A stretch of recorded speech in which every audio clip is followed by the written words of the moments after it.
இங்கே முத்து மலேசியாவிலேருந்து வந்தவங்களுக்கு விருந்து வைக்கிறார் வீட்ல. அப்போ இவங்க என்ன பண்றாங்க, மீனா நெறையா காய்கறியெல்லாம் கட் பண்ணிட்டுருக்காங்க.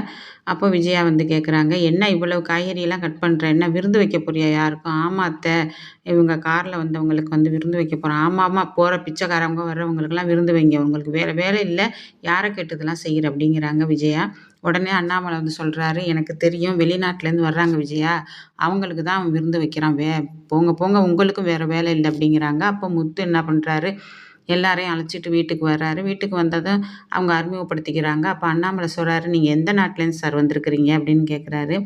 "நான் மலேசியாவுல பெரிய ஆஃபீஸர்" அப்படின்னு சொல்றாரு. உடனே விஜயாவுக்கு வாயெல்லாம் பல்லா போயிடுது. என்ன பண்ணுது விஜயா, என்ன பண்ணுது, "மலேசியாவா நீங்க? இருங்க, எங்க மருமகள், மூத்த மருமகள் மலேசியா தான். பெரிய கோடீஸ்வரி என் மருமக." அப்படிங்கும்போது, "அப்படியா? அவங்க எந்த ஊர்ல, எந்த இடத்துல இருக்காங்க அவங்க?" "ஏதோ ஒரு ஊர் சொன்னாங்க." அப்படிங்கும்போது, அப்போ இவங்க சொல்றாங்க, சுருதி, "கோலாலம்பூர்ன்னு சொன்னாங்க." "கோலாலம்பூர்னா எனக்கு அங்க முக்காவாசி பேர் எல்லாரையும் தெரியும். கூப்பிடுங்க உங்க மருமகள, நான் பேசுறேன்." அப்படிங்கும்போது உடனே ஓடி போய் விஜயா, "ரோஹிணி, ரோஹிணின்னு" கத்துது. ரோஹிணி அங்க, "ஐயய்யோ! இங்க மாட்டிக்கிட்டோமே நம்ப இப்ப." அப்படின்னு சொல்லிட்டு என்ன செய்யுது, இந்நேரம் நம்ம கிளம்பியிருக்கணும். பார்லருக்காவது கிளம்பி போயிருக்கணும். இல்ல ஷோரூமுக்காவது நம்ம கிளம்பி போயிருக்கணும். நம்ம வீட்ல இருந்தது தப்பா போச்சு இப்ப. அப்படின்ட்டு உள்ள நின்டுகிட்டு அப்படியே துடியா துடிக்குது ரோஹிணி. "இப்ப என்ன பண்ண போறோம்? என்ன பண்ண போறோம்?" "என்னம்மா ரோஹிணி, கூப்பிட்டுக்கிட்டே இருக்கிறேன், காதுல வாங்க மாட்டேங்கிற?" அப்படின்ட்டு விஜயா கேட்குறாங்க.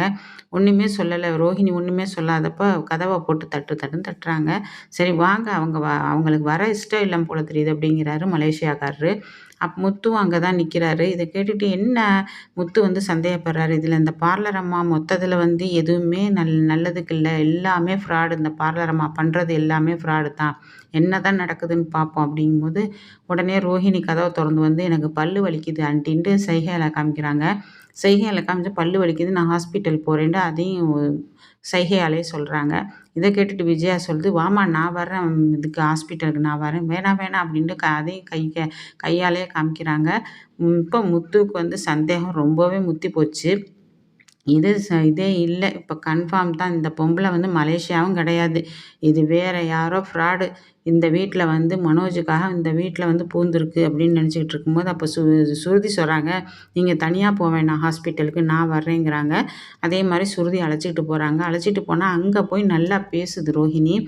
ரோஹிணி சொல்லுது டாக்டர்ட்ட, "இந்த மாரி பல்லு வலியா இருக்கு." அப்படின்னு சொல்லும்போது, அவங்க பார்த்துட்டு, "ஆமா, பூச்சி பல்லு ஒண்ணு இருக்கு. அத எடுத்துடலாம்." அப்படிங்கும்போது நல்லா பேசுறாங்க. உடனே சுருதி கேட்குறாங்க, "ஏன் ரோஹிணி, வீட்ல நீங்க பேசவே மாட்டேன்ட்டீங்க. இங்க நல்லா பேசுறீங்க.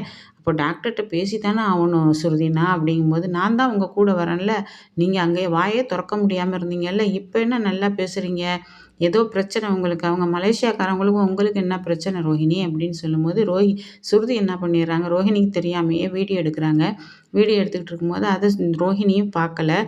அப்போ டாக்டர் சொல்றாங்க, "பல்ல புடுங்கிடலாம்." அப்படிங்கிறாங்க. அப்போ டக்குன்னு எந்திரிச்சிடுறாங்க. "ஐய்யய்யோ! பல்லெல்லாம் புடுங்க வேணாம் டாக்டர். ஏதாவது மாத்திரை குடுங்க. பல்லு புடுங்குனா இப்ப எனக்கு சரியா வரும். நான் ஊசி போட்டு தாம்மா பல்ல புடுங்குவேன். சும்மாலாம் புடுங்க மாட்டேம்மா." அப்படின்னு அந்த அம்மா, டாக்டர் அம்மா சொல்றாங்க. சுருதி சொல்றாங்க, "ஆமாங்க, தொந்தரவு குடுத்துக்கிட்டு இருக்குங்கிறீங்க உங்களுக்கு பல்லு. அப்ப பல்ல எடுத்து தானே ஆவணும்." அப்படிங்கிறாங்க. அவங்க சுருதி எல்லாத்தையும் ரெக்கார்ட் பண்றாங்க. "வேணாம், வேணாம், வேணாம் சுருதி. இன்னொரு நாள் பார்த்துக்கலாம் வாங்க." அப்படின்னு சொல்லும்போது டாக்டர் சொல்றாங்க, "என்னம்மா நீங்க? பல்லு வலிக்குதுங்கிறீங்க, வாய் தொறக்க முடியல, பேச முடியலங்கிறீங்க. அப்புறம் ஏன் பல்ல எடுத்தா என்ன? ஏன் உங்களுக்கு என்ன பிரச்சனை இதுல?" "ஒண்ணும் பிரச்சனை இல்ல டாக்டர். நீங்க மாத்திரை எழுதி குடுங்க." அப்படின்னு சொல்லிட்டு நல்லா பேசுறத இத சுருதி என்ன பண்றாங்க, முத்துவ தனியா கூப்பிட்டு, முத்துவும் மீனாவையும் தனியா கூப்பிட்டு இத போட்டு காமிக்கிறாங்க. போட்டு காமிச்சு, இது பலகுரல்ல இது சந்தேகமே இல்ல. இந்த பொண்ணு பார்லர் அம்மா மலேசியாவே கிடையாது பலகுரலு. இத நம்ம கண்டுபிடிக்கணும். என்னாங்கிறத நம்ம கண்டுபிடிக்கணும். ஆமா முத்து, இவங்க மலேசியாவிலே இல்ல. அங்கேருந்து நம்ம வீட்ட விட்டு கிளம்புனதுமே இவங்க நல்லா பேச ஆரம்பிச்சுட்டாங்க. ஒண்ணுமே வாயில எதுவுமே வச்சிருந்த மாரிலாம் இல்ல. பஞ்சு வச்சிருந்தாங்க. அத தூக்கி போட்டு நல்லா பேசிக்கிட்டு தான் வந்தாங்க என்கூட.